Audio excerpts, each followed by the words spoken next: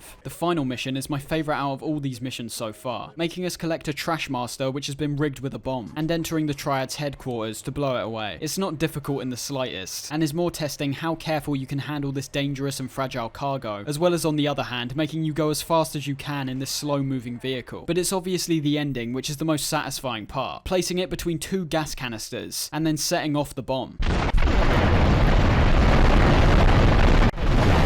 What I really like about this isn't just the huge explosion to cap off Tony's missions, but also the fact this actually has an impact on the game's world. There's several moments like this which happen throughout the game, but the actions we take here stay consistent even after the mission's over. Every time we visit this place again in the future, it's still utterly destroyed, and hasn't just been magically repaired or completely removed. It gives players a sense that their actions do genuinely matter here. With the Triads out the way, we turn our attention to the cartel, and specifically the drug they're manufacturing called Spank. Salvatore suspects suspects there's a rat in their ranks, so sends us after a guy called Curly Bob. This takes us to a tailing mission, which is something I've pretty much never enjoyed in these games. I've never understood why they keep putting these kinds of missions in, as it's not difficult at all, and just results in a really stunted and oftentimes boring routine of watching your target from a distance while they sit for long periods of time either in traffic or at a red light. They also never make any sense. You're telling me they'd be more suspicious at a car acting normally as opposed to a vehicle holding up traffic as they stay about 15 feet behind their car. What I didn't initially realise in my playthrough of this mission is how it once again reinforces our main antagonists, Catalina and Miguel. This was partly because I was spending a fair amount of time doing other things, so I'd basically forgotten who these characters were. But it's worth noting, as it at least gives more depth to their personalities, and makes their return later in the game more impactful. After this, we get what I've seen is one of the most hated levels in the entire game, and I've got to be honest, I don't particularly understand why. Bomb to Base Acts 1 and 2 are split up for basically no reason. You'll need at least $100,000 to proceed with this mission, and what follows is an assault on a cartel ship producing spank. You're given a sniper rifle, and all you need to do is protect the character 8-Ball as he makes his way onto the ship to plant a bomb. Now, I failed this mission one time, which was solely down to an annoying technical bug that I simply didn't know how to get rid of, simply not letting you fire on certain occasions, and locking you into this weird glitchy pose when zooming out, which you can only escape from by jumping. Outside of that though, I really didn't have a problem with this mission, which makes me think it's more of a console issue, because aiming the rifle with my mouse wasn't a problem at all, and it's not even like there's a ridiculous amount of cartel on the ship. I could take all these guys out before 8-Ball was even given the chance to take damage. We also get an impressively explosive ending, watching 8-Ball dash out the ship as it explodes behind him.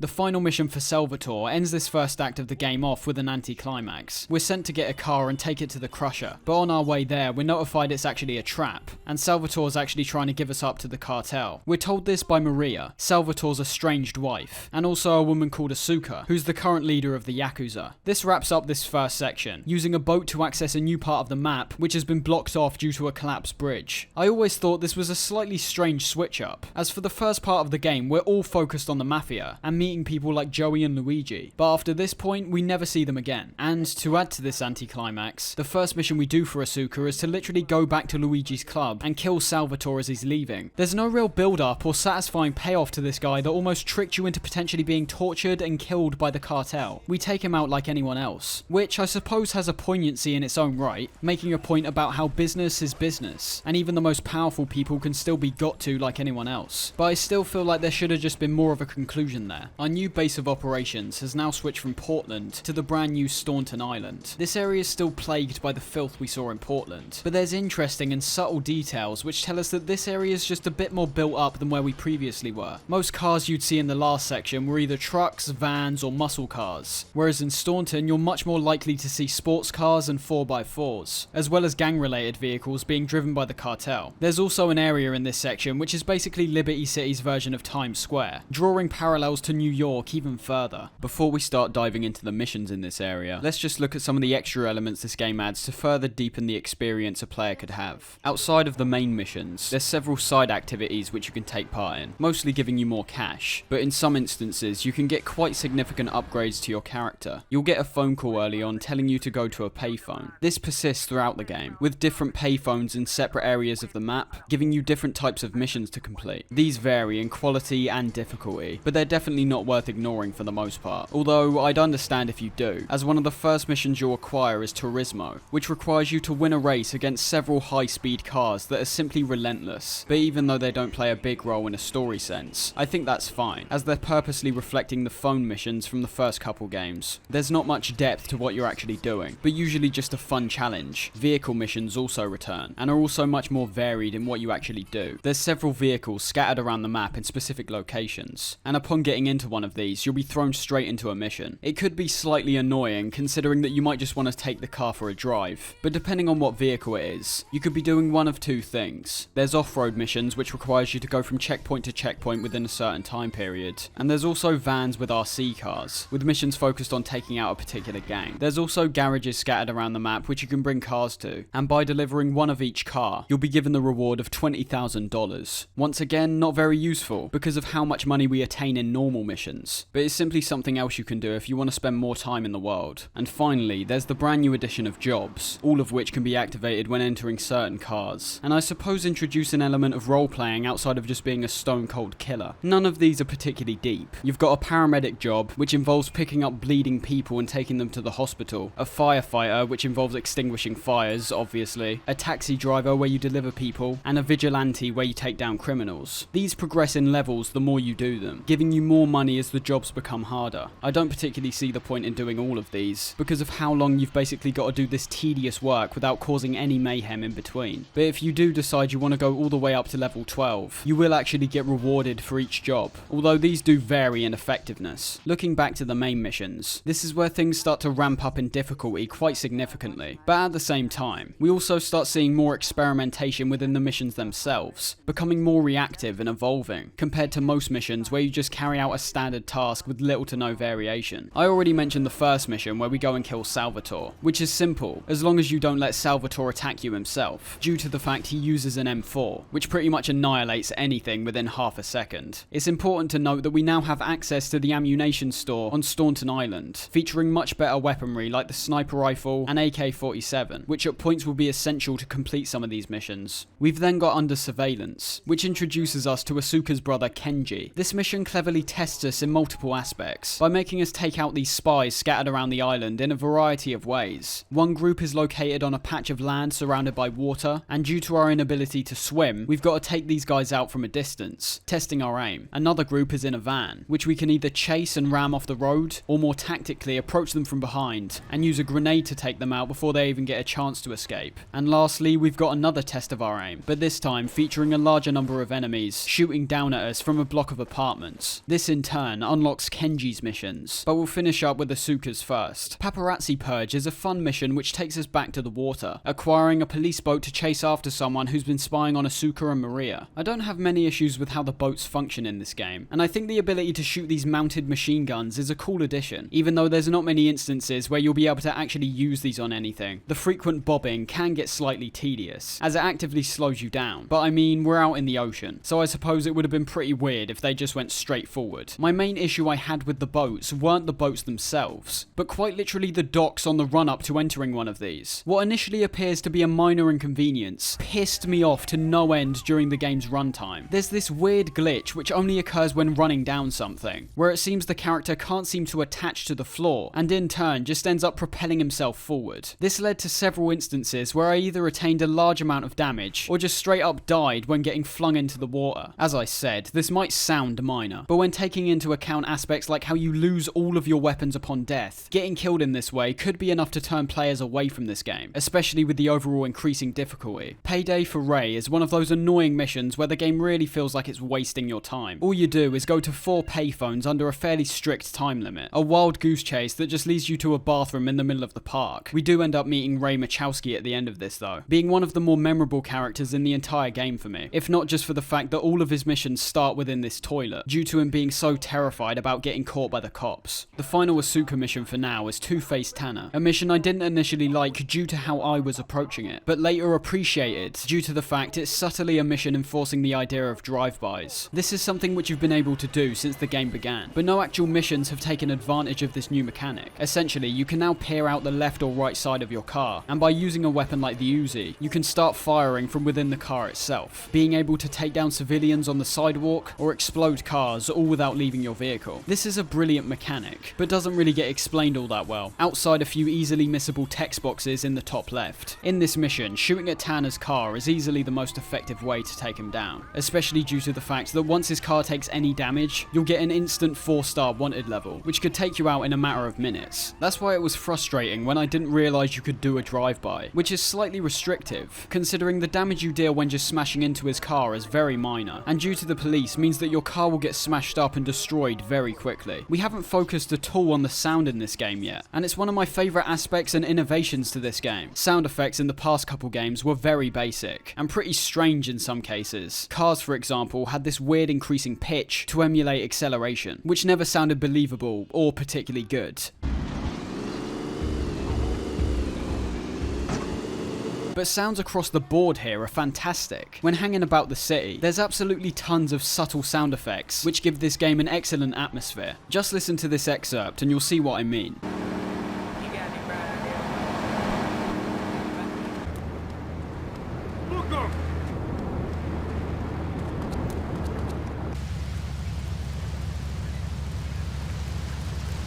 As we're in a city, there's this constant undercurrent of traffic, whether that be in the distance or right beside us. We also have a consistent windy ambience playing, fitting well with many of the desolate streets and back alleys we come across. As for the vehicles, every car now has realistic, reactive, and unique sounds depending on the variety of actions they take. Accelerating, braking, turning, crashing, all of which have different impacts depending on what car you're actually driving. Something else we constantly hear are the frequent murmurs from nearby civilians.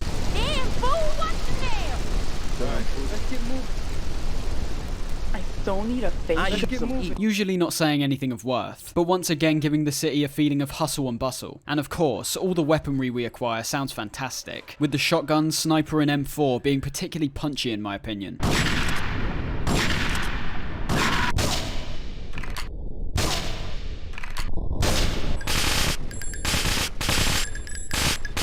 The radio stations also feature primarily licensed tracks, all of which I obviously can't play here, but I'd say the selection is rather limited in some areas. For example, the rap station Game Radio features primarily Royster 5.9 tracks, and Flashback only has 5 tracks which are in rotation. These are all separated by DJ announcements and ad breaks though, all of which increase the insane satire even more than the previous games. Phil and I just had another kid, so of course we need a bigger SUV. Does working take time away from family and social events like watching wrestling? There's an easy solution. Sue your boss. Equinox is new from Zaibatsu Pharmaceuticals. Ask your doctor about Equinox today. Equinox may cause nausea, loss of sleep, blurred vision, leakage, kidney problems, and breathing irregularities. Do not take Equinox if you're operating heavy machinery, driving a car, pregnant. There's also a radio station exclusively focused on talking, hosted by a guy called Laszlo. All right, Liberty City, this is your talk radio show Chatterbox, where your opinion matters. Let's go to the phones. Hello, caller, you're on Chatterbox. Hey, you ever had possum? That's some good eating. Nah. And for those of you who are familiar, yes, this is the same Laszlo from GTA 5. And he doesn't just show up in this game either. The commercials actually ran quite deep as well, with most websites which are brought up during these all being created by Rockstar in real life, where people could actually search them up and get further insight into some of these weird companies like Pets Overnight. On to Kenji's missions, which are a pretty standard set, not being particularly mind-blowing or wrapping up in any satisfying way, but not being too bad either. Kambu Bust Out is one of those missions which can be frustrating if you don't take your time like I initially did. This is because the first thing you need to do is get a police car, which inevitably will get you at least a 1-star wanted level, and more likely a 2-star if you take down the police so they don't just pull you out of the car. You then need to rig the car with a bomb, and then help a guy escape from prison. The only thing is, trying to do all of this while the cops are on your tail is substantially more difficult, so the best thing to do is preemptively go to a pay and spray, and then continue the mission. As you'll come to realise, police in this game don't hold back at any stage. In later games, you'll be doing missions where you've got a 5-star wanted level, but in reality, the police are much more tame and scripted than when you're free roaming. In GTA 3, the police are just as intense as they always are, which I'm not really sure is a positive or a negative. It's just something you need to prepare for. One thing I will say that's very blatant in this mission is an issue which I had no idea about. There's several sound effects in this game which sounded really distorted and gritty, not in any intentional way, but almost like the audio was very badly peaking.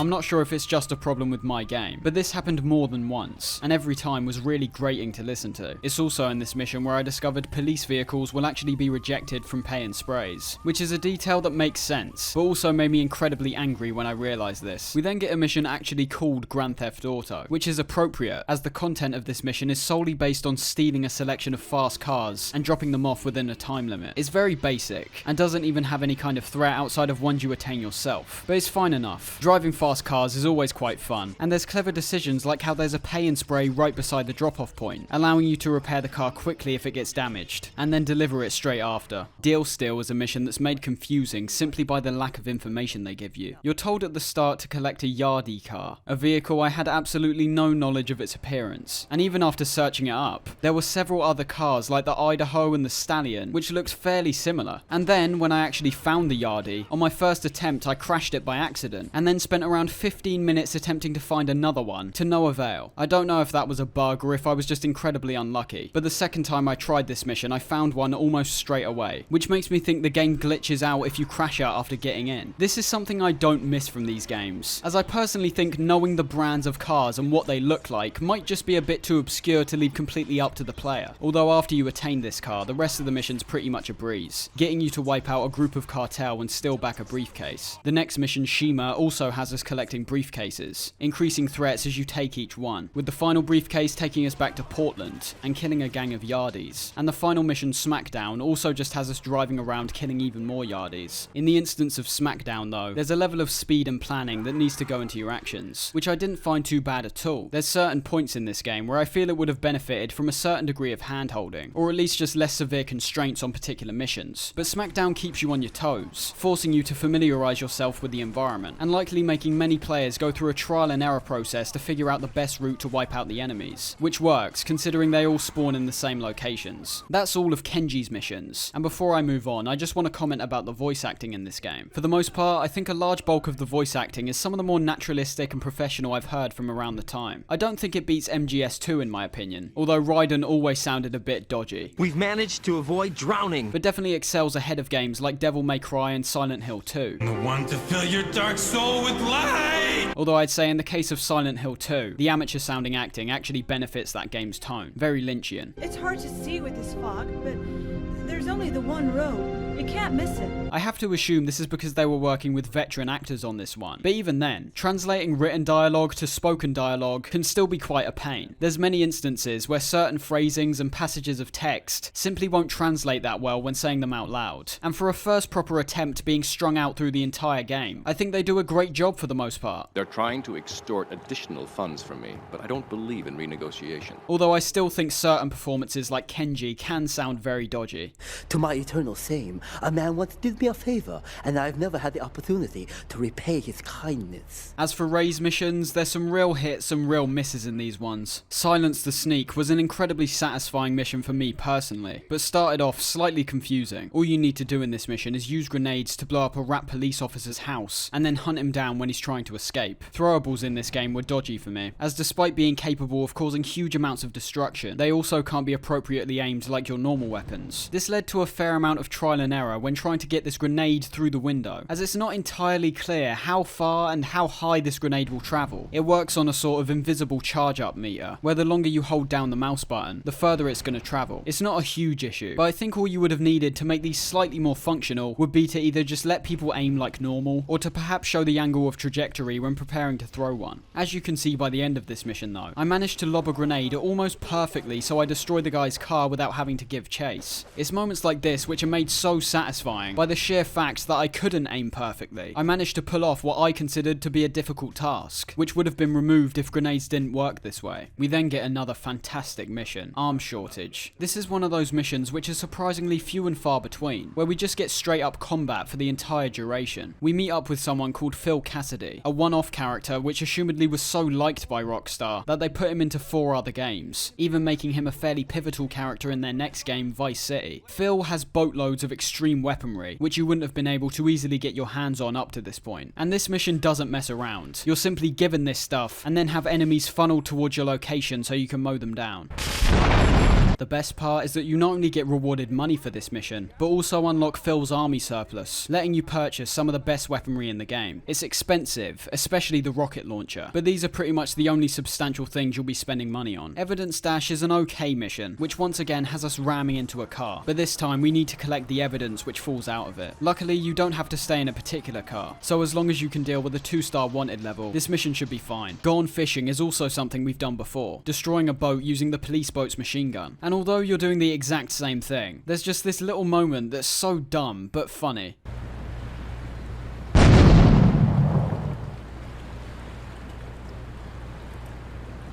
The final of Ray's missions for now is Plaster Blaster, and I absolutely despise this mission. It sounds simple in concept, ramming into an ambulance to kill someone inside, but they make this process so frustrating, it made me fully give up on this game for a while. This ambulance can take a fair amount of damage, but it's not too ridiculous. The annoying part comes when you realise this is secretly a timed mission. You've got up until the ambulance reaches the hospital, which isn't that far away. Only thing is, once you damage the ambulance enough, it actually releases the body from inside, which can only be damaged by explosives. Now, when doing my Elden Ring video, I mentioned how a particular boss fight required some pre-planning to most effectively beat it, and I saw that as a positive. I thought leaving it in the player's hands to figure out the best path forward for their own playstyles left more room for creativity, as opposed to forcing them into a certain pathway. It's a similar situation here, but the difference is I eventually became fed up with the pre-planning because of the amount of times I was doing it. I haven't mentioned that despite taking this big technological step up, games at this point still didn't frequently employ autosaves. I'm unsure why this is, considering games like Sonic 3 had autosaving in 1994, but I presume it has to be some technological issue that I'm just unfamiliar with. But the point is, every time I started this mission over, assuming that I died and didn't let the ambulance get away, I had to collect all my weaponry again, wasting money and wasting time. And the reason why things like the rocket launcher are wanted during this mission is that the body cast is armoured for whatever reason, so only explosions and running it over with your car are effective ways of killing the guy. I eventually discovered myself that running him over is in fact an easier way to handle this, which compared to a full-blown explosion makes literally no sense, but okay. So yeah, this is probably the first mission I got genuinely annoyed at, primarily because I could see my goal and how to achieve it, but was constantly prevented by the cavalcade of police which eventually swamps you over time. I've talked about all the elements which make up this game, but there's also a fair amount which had to be cut and changed here, which I found quite interesting. You may have noticed right at the start of this section the way I worded things. That's because the state of YouTube now is so dodged that you genuinely can't talk about history without getting in trouble. Actual history. But the fact is, the globally felt incident that took place in New York on September 2001 didn't just cause a devastating impact for those involved, and America in general, but you could imagine anyone creating things in the entertainment industry had to tread very lightly. And for a series like Grand Theft Auto, that was especially important. A bulk of the changes made to this game came as a direct result of this event, and although none of them are particularly game-changing, they are still definitely interesting in getting an insight into the precautions Rockstar was taking. GTA 3 was delayed to release in October, and between that time they swapped things around both in a game sense and promotional sense. Police cars, for example, were initially white and blue, closely resembling the NYPD's vehicles, but were changed to white and black in the final release to distance themselves from that realism. Planes were also programmed to fly over the city on occasion, which was completely removed due to the possibility of any triggering imagery. And finally, the game's cover art was completely changed in the American version, although was still used in Europe, with Rockstar claiming the decision was made because of how raw the attack still felt, although this was somewhat a blessing in disguise, with the American cover art actually being a much preferable direction, with every subsequent release following this similar blocky art style. The most interesting part of this situation is that the Hauser brothers, who basically became the faces behind the GTA franchise after this point, were originally planning on cancelling the game entirely, perhaps worried about backlash, but more likely simply not wanting to offend anyone who was closely involved in the situation. However, they eventually decided the game was too important to throw away, making those simple changes and releasing it in October. It's an interesting point to think about. Open world games nowadays still appear heavily influenced by the foundation this game set up alone. I imagine if this game never released, we would have likely missed out on such a vast category of excellent experiences, and I'm just glad they saw it through to fruition. It's Donald Love's missions where the game starts becoming very difficult though. Perhaps not for a veteran player, but I can tell you, I'm not bad at games, but some of these I had to do over and over again. First off, I still cannot believe I never realised Special Agent Dale Cooper was talking to me whilst playing. A deal is a deal. This is, excuse me,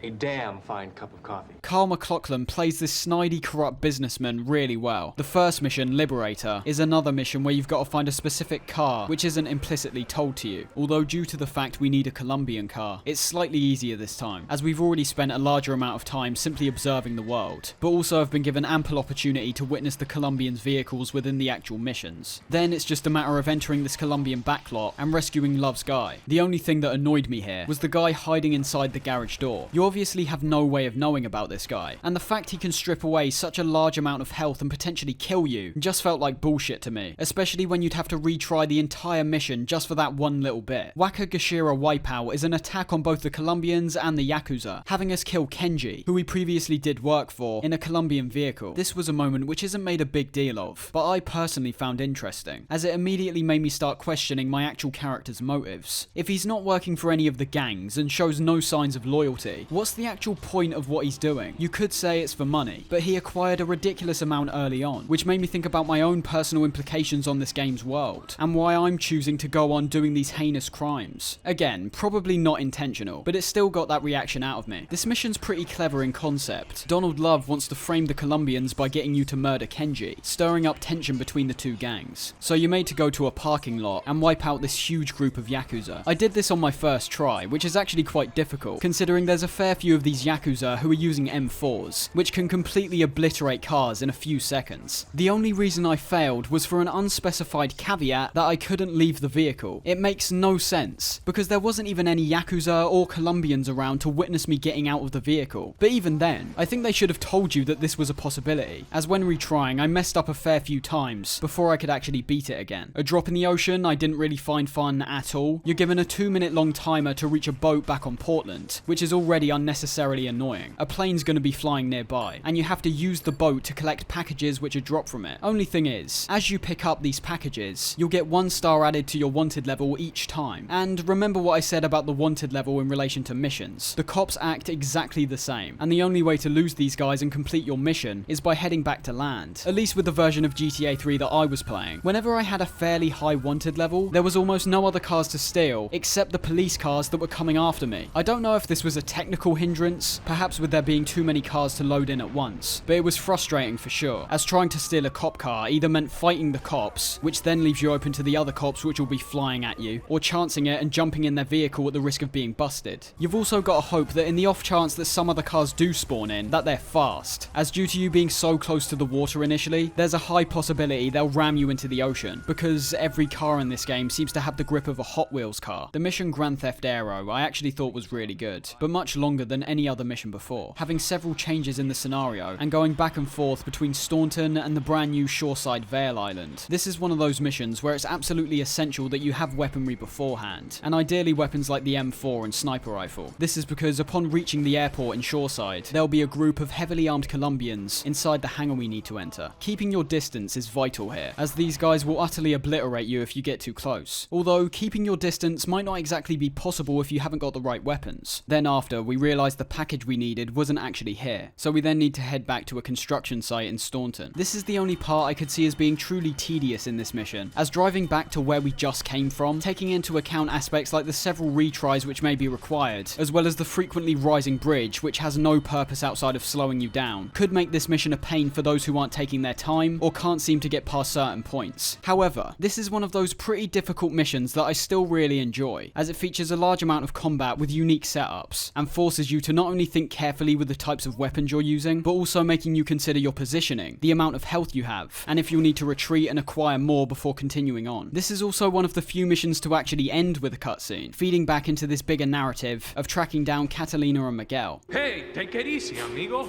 No es nada, no es nada. I left you pouring your heart out into the gutter. Hey, don't shoot, amigo. No problem. We all friends? Here, Don't be such take a this. pussy. Hey, we got no choice, baby. Yeah.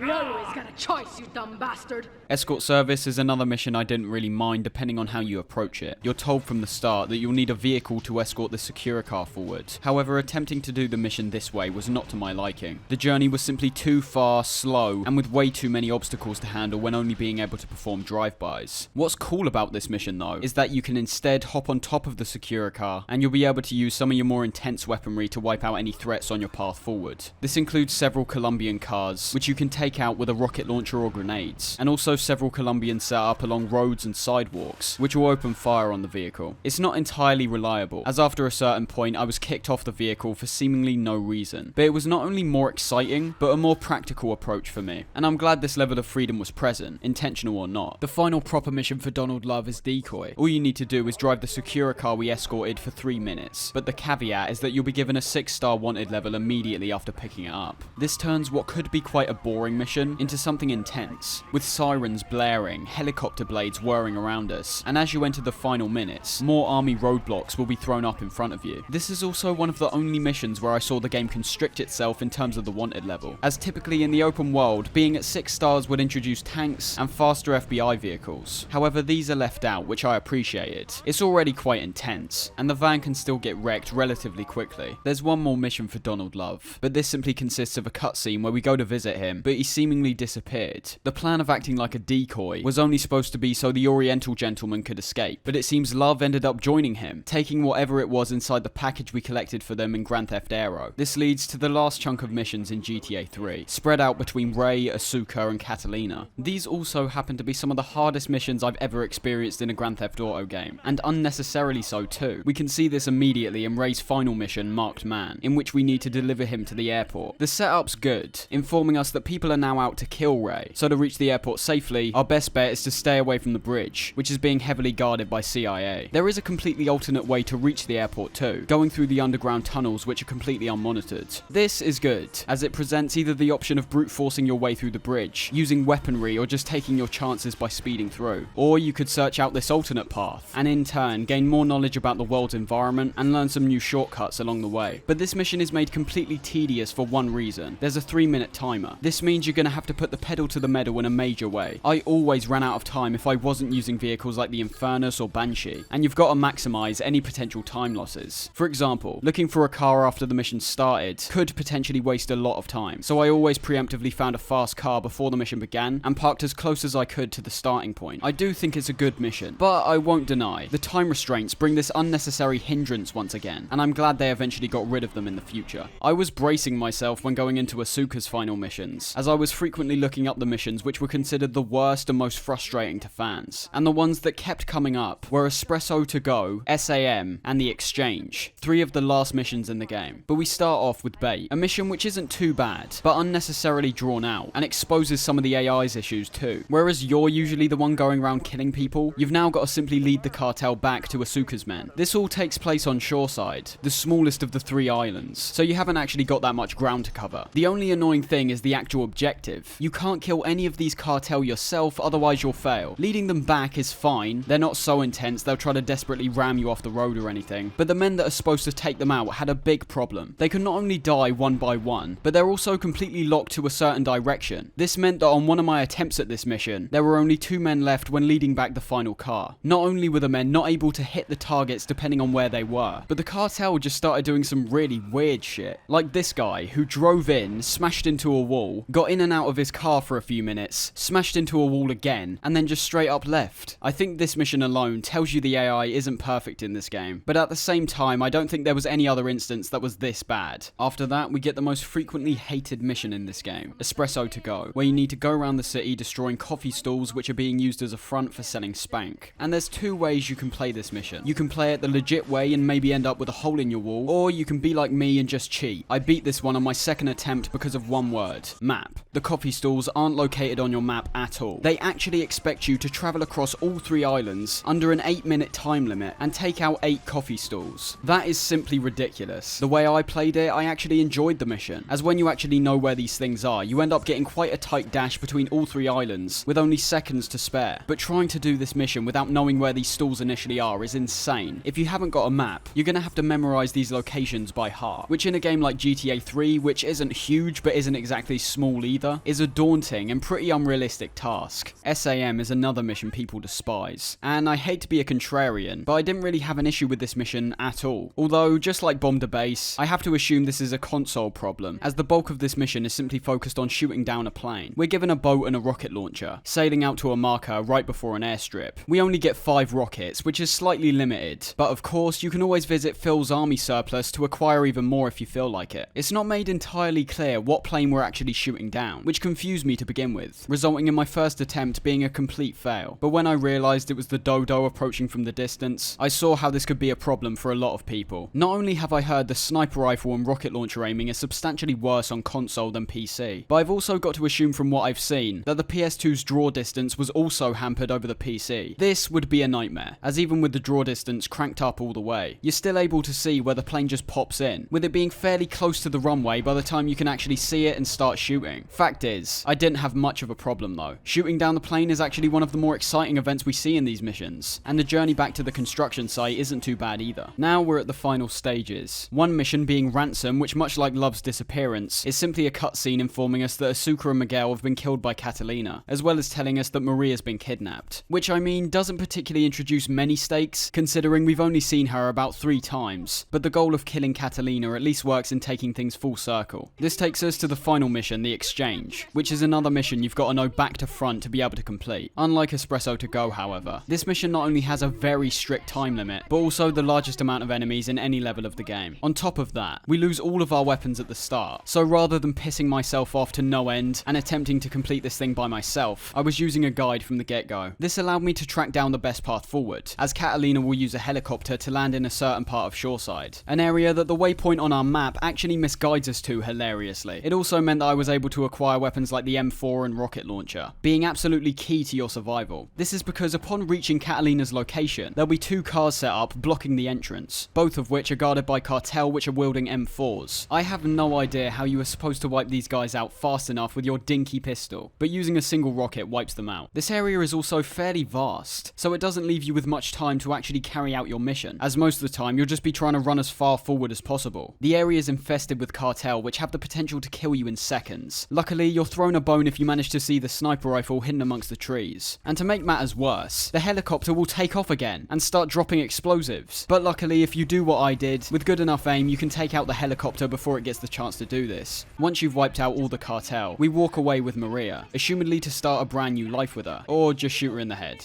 This one cost me $50. This ending's pretty messed up, to be honest. But overall, despite this mission being painstakingly difficult, as long as you're aware of the things I did, and the weapons you can collect along the way, I actually think it becomes one of the best missions. There's a real sense of urgency and danger to this one. Just perhaps remove the time limit and give us our weapons back, and it would have been excellent. There's also an element of me that thinks the difficulty made this mission what it was. I'm sure I wouldn't be saying that if I didn't basically cheat my way through. But without this terrifying risk of having to do everything all over again, I don't think it would have left as much of an impact. And that's GTA 3, what I still consider the most revolutionary title in the entire franchise. And to be honest, one of the most groundbreaking games ever made. Is it perfect? No. I don't think I'd ever entertain the idea this is some kind of masterpiece. But it never looked to me like that's what it was trying to do. It's got too much grit to it, and isn't polished to the point of flawlessness. But what it's got in spades is innovation. Never before had this level of absolute freedom and chaos been presented in this fashion. It's also important to remember, this game wasn't just pushing the boundaries in the video game landscape, but the overall media landscape as a whole. It deals with some quite dark and serious subjects, all under the guise of an immense amount of satire, which you could assume would anger and offend those who they were actively mocking. But the important distinction to make is that they never punch down. They're never taking the piss out of people who are genuinely downtrodden, but instead looking to those in positions of power, whether that be a legally substantiated position, or perhaps in the darker criminal underbelly, and oftentimes revealing them to be disgusting, bitter, and cowardly men. GTA 3 might not be perfect on its own, but what is perfect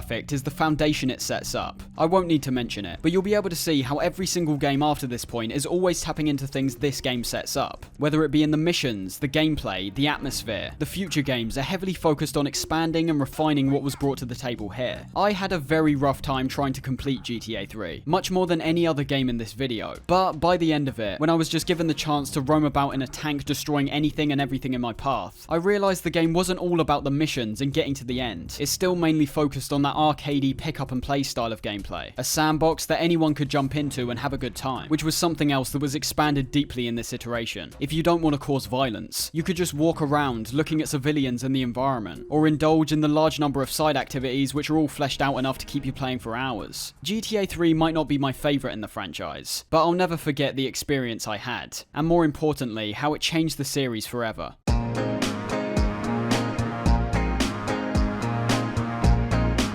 GTA Vice City is the moment when the series really started to refine itself. The foundation was set by 3, but Vice City does something interesting straight away. The games so far have either been set in the present, or in the case of GTA 2, the future. But it was very obvious in the last game the writers were clearly being influenced by the works of people like Martin Scorsese, Francis Ford Coppola, and especially relevant to Vice City, Brian De Palma and Oliver Stone, the director and the writer of the 1983 version of Scarface. I can see why Vice City is a lot of people's favourite, as from the intro alone we can immediately identify the brighter and, dare I say, happier tone. It's far from being an out-and-out cheery experience, but I will say that compared to the atmosphere of 3, which was very bleak and grey in almost all of its elements, Vice City presents a brand new and majorly different climate, which we can see in everything which makes up this game. We're now playing as a guy called Tommy Vercetti, who also turns out to be the first voice protagonist of the series. And what a way to introduce this idea, with Tommy being voiced by Ray Liotta. This isn't the only celebrity appearance we see in this game, even starring actors like Dennis Hopper as Steve Scott, Burt Reynolds as Avery Carrington, and Danny Dyer as Kent Paul.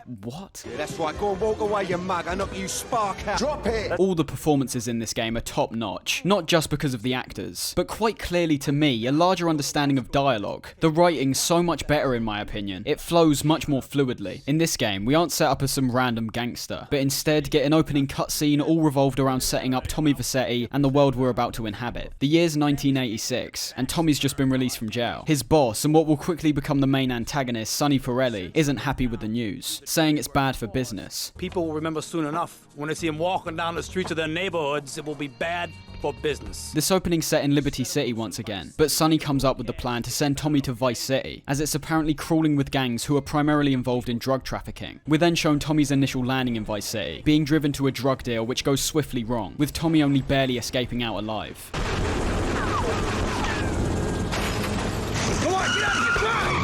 Not only is this intro fantastic from the amount it sets up, but is also seen to be going in a much more cinematic direction. After this, we're let loose. Well, sort of. We're first given the objective to go to our hotel and speak with Sonny, which I've got to say is the first time these games made me genuinely laugh outside of the ridiculous radio stations. Hello, Sonny. Tommy! Tommy, it's been too long. It sets up our initial goal, attempting to reclaim the cash we lost in the drug deal. There's also some brilliant subtle commentary that I pondered on for a while, especially when Sonny discusses Tommy's jail sentence. 15 years. Seems like only yesterday.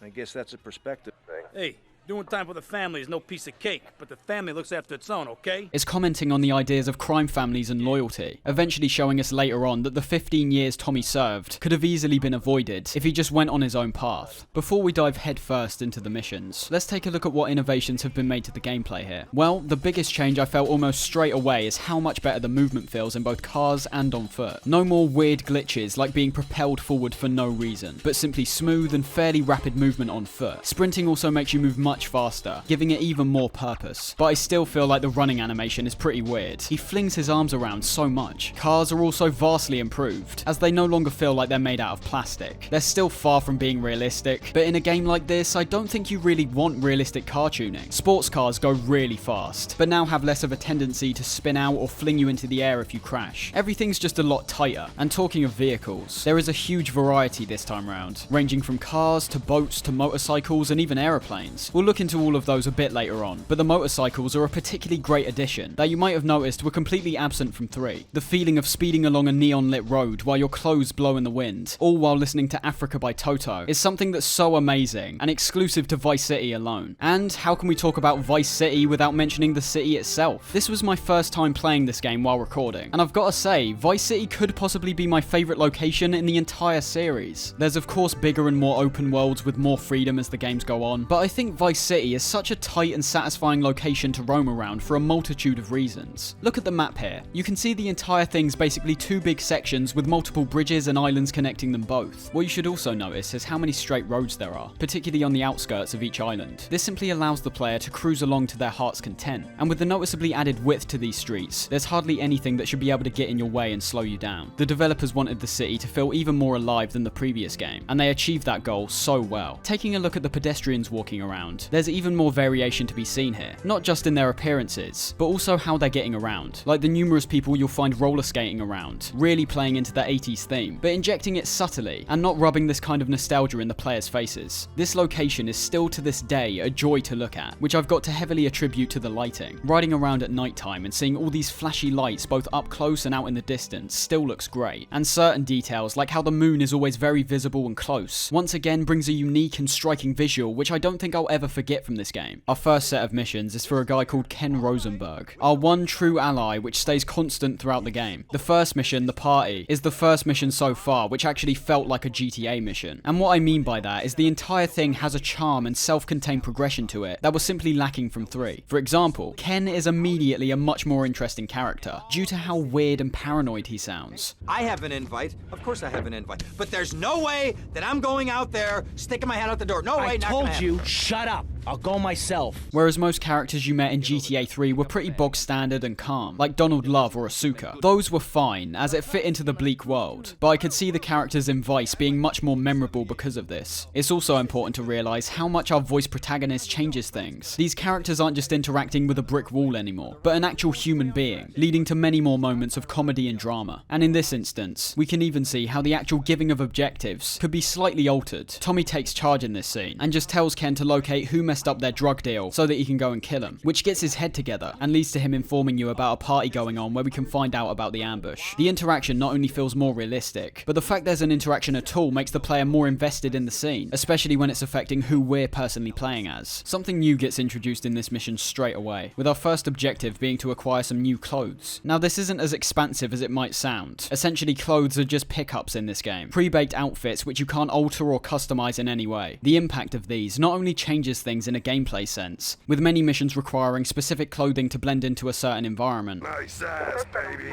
But it also adds yet another level of player freedom. If you don't like what Tommy's wearing to begin with, there's several other options which get unlocked quite early on, so that you can change into something that more suits your own tastes. There are 12 outfits overall, most of which are attained by simply completing missions, whereas others get unlocked by purchasing certain properties and completing certain tasks. Even though 12 doesn't sound like the biggest number, all these outfits are fairly varied in their appearance, ranging from full-blown suits to a shirt and jeans to a police uniform. It's once again clearly an experiment to see if alternate costumes would actually work, and if they'd be an appealing enough concept that players would actually sort out different pieces that they personally like. It's not just a facet that boosts the level of freedom and customizability, but also adds to the realism. Most people don't wear the exact same thing every day, and it simply gives you more variety in what you're looking at while playing, which is actually quite important, considering we never leave Tommy's perspective for the entire game. When we eventually reach the party, we get introduced to a ton of characters we'll be interacting with in the future, but on top of that, we also get to see a younger version of Donald Love from GTA 3. This is a great setup, as a large amount of the people you see on this yacht you'll actually end up working for, making this a brilliant case of foreshadowing. All we need to do in the actual gameplay is drop off the Colonel's daughter, Mercedes. Of course, the name of a rich person's daughter is also the name of a car, but this also introduces the concept of conversations on car rides, which makes sense now, considering you can actually answer back. Will you be working for my father? Maybe. Do you mind me resting my hand in your lap?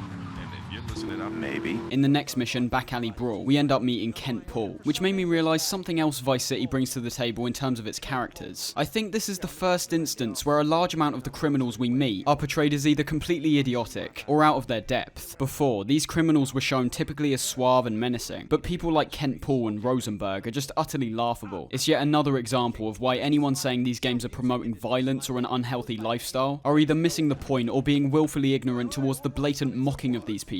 In this mission, we have to track down a chef and steal his phone, which was the first instance where I used hand-to-hand combat in this game. And to say the least, I thought it was kind of weird. Almost all the animations in this game were brand new, but even then, not only did I think using fists was significantly janky, but I simply never bought that Tommy would be the kind of person to pull off roundhouse kicks. You could tell me he's got a black belt and I still wouldn't buy it. We then get introduced to Lance Vance, a fantastic character whose rival with Tommy is my favourite in the game. You want some too? Hey, chill. I want what you want, brother. Oh, yeah? And what's that? Your green and my dead brother's white lady. Unfortunately, you just silenced our lead. He literally pops out of nowhere here, which becomes a trend for a while in the opening hours of the game. And if you had a keen eye, you would have noticed this was the guy who was piloting the chopper in the drug deal gone wrong, with the dead brother he mentions being the person with the 2 briefcases who got shot down. Lance's character is heavily based on Ricardo Tubbs from the TV series Miami Vice, which is a series that the entire game takes influence from. Funnily enough, the same person who plays Tubbs in Miami Vice actually voices Lance, and the writing does a great job at setting up this crime buddy vibe vibe straight away. This game introduces you to key elements at a much more rapid pace, with this mission being where you're shown ammunition stores, which haven't changed that much outside of a much nicer interface, now letting you inspect and select weapons from an actual menu, as opposed to just picking them up. Jury Fury is a fun mission which turns a typical elimination objective into a destruction-based one. Ken tells us that our boss and his crew are coming down to the city soon, and that we've got to do them another favour by scaring some jurors into claiming one of Sonny's men is innocent. We do this by finding their cars and beating the absolute shit out of them, which actually makes more sense compared to just beating them up. You could assume the money-hungry people who live in Vice City would most likely sacrifice themselves to save their materialistic objects. You know he's not guilty. The final mission we do for Ken is Riot, where we get introduced formally to Avery Carrington, a man with the appearance of a cowboy who we could have seen on the Colonel's yacht. We're given a mission by Avery to wipe out a delivery company located in the patch of land he wants to buy, and he ensures us that any assistance will mean he'll give us protection if Sonny's men were to try come down. One thing that's happened a few times already is the small piece of narration that Tommy gives when entering a mission. Who are these pricks anyway? Lawyer pricks, rug-wearing pricks, surrounded by pricks. This doesn't happen every single time, but I kind of wish it did, as every time Tommy said something to this effect, I definitely felt like I was getting a much greater insight into his thoughts, and understanding him better as a character. This is another mission which is basically focused on beating people up, but it's once again a very dynamic thing to witness when the riot actually kicks off, with the workers fighting amongst themselves, accompanied with a layered audio track of crowd rabble. Explosions in this game appear pretty much exactly the same, and because we're still working with the renderware engine, that's the case for a lot of the effects in this game. However, there's certain additions, particularly in relation to the world, which elevate this game quite majorly, and in turn makes me think Vice City still holds up relatively well in a lot of aspects. The graphics are obviously the biggest drawback. There's not a huge improvement, but I'd say you can definitely see a degree of polish and clarity to the characters and the environment here. The weather effects, for example, were a lot more appealing to me personally in this game, featuring the same 4 states that were in GTA 3, being clear, foggy, cloudy, and rainy. But because of the amazing art style and color palette, we get to see excellent visuals, like seeing vibrant lights slowly revealing themselves out of fog, as well as having the rain this time be visually bouncing off surfaces. I also believe that it changes the tone of the overall scene subtly over time, with rain making your surroundings appear more hazy, and with a greenish hue. The times of day are also much more noticeable and substantial in this game, with sunrises and sunsets still looking fairly incredible, once again due to the colours of the sky and the blinding effect from the sun. GTA 3 was quite clearly based off New York, so as you can assume, Vice City's also based off a real-life location, this time blatantly being Miami. This means you'll be seeing a lot more apartment complexes, people wandering around in less clothing due to the heat, beaches, palm trees, and shops. The area feels very authentic and lived in. Up next, we got a few missions from Avery Carrington, who's appropriately located on a building site right nearby that delivery company we just took out. All of Avery's missions are focused on his property business, taking out people and starting fights between gangs, so that Avery can capitalize on the lost land. 4 Iron has us going after Avery's rival property developer, so we're given some golf clothing as a disguise so we can make our way in. This mission's really simple, just heading to the country club and killing the guy, ideally before he tries to escape with his golf cart. But even tiny moments like when we enter the club, getting our weapons taken away, and having this unique security camera perspective makes this mission stick out in my mind, despite its simplicity. Demolition Man is yet another mission from these early GTA games which is notoriously disliked. It tries something interesting straight away, making us pilot this mini helicopter, with our goal being to place dynamite on several explosive barrels, so that we can eventually blow this construction site apart. The frustration for people obviously comes from this helicopter alone, which I can completely understand, even though I didn't personally have an issue. This is the first game where airborne vehicles are usable, and admittedly, they aren't the most functional things to use. The controls feel very wonky, and there's a noticeable lack of precision that I felt when using the helicopters and planes. The fact that they're here in the first place, I've got to admit, is very admirable, and as I said, I was personally never that troubled by how they worked. In this mission though, you're having to drop this dynamite on 4 different levels of this fairly tight building, all while piloting this tiny RC helicopter that is very prone to exploding. I completed it on my second attempt by being extra careful, but even on my first try I got to experience that basically one bad crash means you're gonna have to try again. On top of this, we have builders who will try to smash our helicopter if we get too close to the ground, and also police officers who will try to shoot it down, all being topped off with a time limit, although I didn't find it particularly strict. I've got to go completely against the common consensus with this one. I actually rather like this mission. It's a fairly unique and interesting challenge, which is only really held back by the controls, especially on PC. I always switch to a controller when flying because I simply can't be bothered to reconfigure the dreadful key bindings. The ending as well is, pardon the pun, explosive, and just like GTA 3, creates a permanent change to the city.